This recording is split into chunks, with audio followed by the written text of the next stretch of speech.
আবরার ফাহাদ আসামি, এটা সে গেছে হচ্ছে অগাস্টের 6 তারিখে, যখন কাশিমপুর হাই সিকিউরিটি কারাগারের ওয়াল ভেঙে বন্দিরা পালাইলো। সেই সময় অন্য সব বন্দীদের সাথে 202 জন বন্দী পলাইছে, সেই সাথে ও বের হয়ে গেছে 202 জনের সাথে। আমাদের 202 জন বন্দী যারা পালাইছে তাদের তালিকা তৈরি করছি না আমরা, সেটা পরবর্তীতে মামলা হয়েছে, সেই মামলায় পুনরায় আবার বন্দীগুলি গ্রেপ্তার হয়ে আসতেছে সেই মামলায়।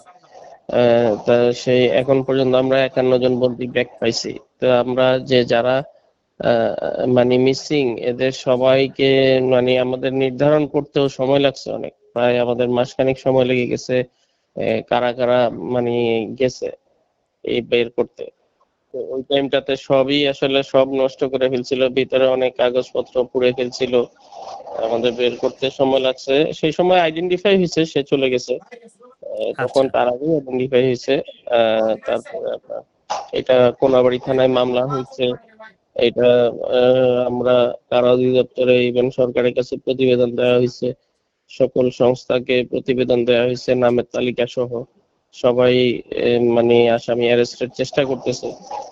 এটা আচ্ছা। আইনি প্রসেসে যা যা করার দরকার সবই আমরা করছি।